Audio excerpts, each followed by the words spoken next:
Hello everyone, welcome to my YouTube channel. इस video में हम बात करने वाले हैं हिमाचल प्रदेश राज्य चयन आयोग के बारे में, जिसकी वर्किंग का सभी इंतज़ार कर रहे हैं कि कब इसकी वर्किंग स्टार्ट होगी।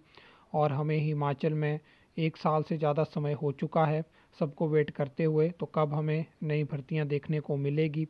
क्योंकि कांग्रेस सरकार ने सत्ता में आते ही सबसे पहले क्या डिसीज़न लिया कि एचपीएसएससी और एचपीपीएससी शिमला के दायरे में जो भर्तियां हैं उनको छोड़ के पहले तो सारी भर्तियां रोकी। फिर देखा कि वहाँ पे एचपीएसएससी में धांधली हुई, तो फिर एचपीएसएससी भी सस्पेंड हुआ, भंग हुआ, तो एक तरफ से क्लास 3 की सारी भर्तियां रुक गई। जो उस टाइम पे एचपीएसएससी और एचपीपीएससी के दायरे के बाहर की जो भर्तियां जो थी मतलब रोकी गई थी, वो अभी तक शुरू नहीं हो पाई है। 1 साल कांग्रेस सरकार को हिमाचल में आए हुए हो जाएगा, लेकिन अब आप यहाँ से अंदाज़ा लगा सकते हो कि हिमाचल में कांग्रेस सरकार की जो मेन प्रायोरिटी है वो रोज़गार देना, या मतलब यहाँ पे तो रोज़गार वर्ड भी यूज़ नहीं कर सकते, क्योंकि सीएम साहब ने रोज़गार और नौकरी में कुछ अलग डिफरेंस क्रिएट किया हुआ है।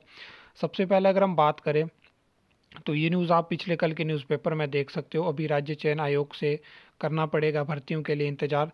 तो वैसे तो ये कोई नई बात नहीं है, क्योंकि इस टाइम पे हर एक अभ्यर्थी को रियलिटी पता है कि क्या यहाँ पे सिस्टम चला हुआ है। अगर आप कमेटी के पॉइंट ऑफ व्यू से देखोगे तो उनका कहना है कि हमने सरकार जो प्रीलिमिनरी रिपोर्ट सौंपी है उसमें बहुत सारी ऐसी चीज़ें थी जिनके बेसिस पे सरकार जो है वो भर्ती शुरू कर सकती थी, लेकिन सरकार ने ये नहीं करा। तो इसके रिगार्डिंग आप सरकार से क्वेश्चन पूछ सकते हो कि क्यों उन्होंने भर्ती शुरू नहीं करी। क्योंकि जो फाइनल रिपोर्ट है उसमें फिर जो आरएनपी रूल्स की स्क्रीनिंग है और कुछ रूल्स जो बचते हैं उसी की जानकारी आपको देखने को मिलेगी, ऐसा कमेटी का कहना है। लेकिन आप जब देखोगे तो न्यूज़पेपर में कुछ और बताया जाता है, इंटरव्यू में कुछ और होता है, और सीएम साहब के बयान में हमें कुछ और देखने को मिलता है। अभी आपने देखा कि एचपीपीएससी शिमला के माध्यम से आपको बहुत सारी एडवर्टाइजमेंट देखने को मिली। ये क्यों वैकेंसी निकाली जा रही हैं? ये निकाली जा रही हैं लोकसभा के इलेक्शन के लिए। अभी क्या होगा कि आपको वन मित्र भर्ती जैसे कि देखने को मिल जाएगी, टीचर्स की बैच वाइज भर्तियाँ शुरू हो गई हैं। तो मुझे ये समझ नहीं आता कि जिन लोगों ने तैयारी करके टेस्ट क्लियर करें, या जो कि सोच रहे थे कि हम टेस्ट क्लियर करेंगे, उनसे क्या मतलब दुश्मनी है ऐसी कि अभी तक जो है वो राज्य चयन आयोग के माध्यम से भर्तियां शुरू नहीं हुई। चलो, राज्य चयन आयोग के माध्यम से भर्तियों को हम एक साइड छोड़ देते हैं, लेकिन जब वो पहले भर्तियां सस्पेंड हुई, मतलब कि भर्तियां रोकी गई जो कि एचपीएसएससी के दायरे से बाहर भर्तियां हो रही थी, उनको भी अभी तक रिज्यूम नहीं करा गया, जिसमें कि एचआरटीसी ड्राइवर की भर्ती है। और अगर एचपीपीएससी शिमला से ही भर्तियां करवा देते तो 11-12 महीने होने वाले हैं, 12 एग्ज़ाम तो एक महीने में एक एग्ज़ाम कंडक्ट करवाते तो अभी तक हो गए होते। लेकिन फिर वही बात आ जाती है, जैसा कि बहुत सारे हम लोगों में से भी अभ्यर्थी होते हैं जो कि सरकारी नौकरी के लिए जैसे तैयारी करते हैं, फिर वो उसी सिस्टम में जाते हैं। लेकिन जब वो एक बार उस सिस्टम में चले जाते हैं तो फिर उनको भी लगता है कि हमें क्या पड़ी है, मतलब जैसा सिस्टम है वैसा चलने दो, क्योंकि अपना तो काम हो चुका है। और वो चाहें तो मतलब कुछ नहीं कर पाते हैं। इसका रीज़न है क्योंकि उनको उसी सरकार के नीचे काम करना होता है, तो ज़्यादा से ज़्यादा वो क्या कर लेंगे।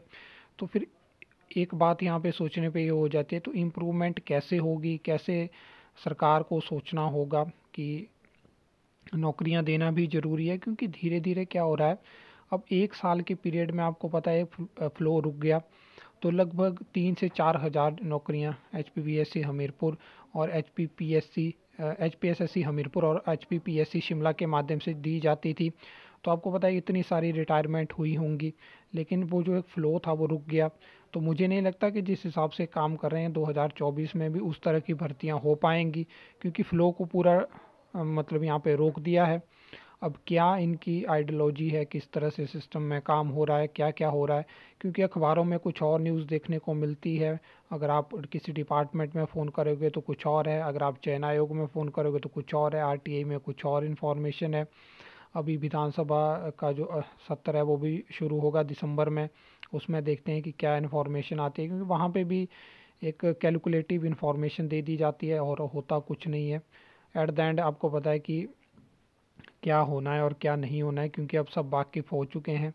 12 महीने का पीरियड कोई कम नहीं होता, और 1 साल जो है वो पूरा बर्बाद हो चुका है। जिन्होंने एग्ज़ाम क्लियर करे थे, जो एग्ज़ाम क्लियर करने मतलब इस दौरान मैं आपको अपने पर्सनल एक्सपीरियंस के अकॉर्डिंग बताता हूँ, बहुत सारे लोगों ने तैयारी छोड़ दी है और जो लोग सोच भी रहे थे कि हम तैयारी करेंगे तो उनको पता ही नहीं है कि पढ़ना क्या है। तो उसके ऊपर भी मैं एक डेडिकेटेड वीडियो ज़रूर बनाऊंगा, क्योंकि बहुत सारे लोगों का कहना है कि आप इस पे एक बार ज़रूर वीडियो बनाओ, क्योंकि सरकार ने ऐसा समझा हुआ है कि तैयारी करना मतलब एक कठपुतली वाला काम है, कि मतलब उठे और मतलब पेपर देने चले गए। क्योंकि अभी एचपीपीएससी शिमला जो भर्तियां निकाल रहा है उसमें डिटेल्ड सिलेबस ही नहीं है।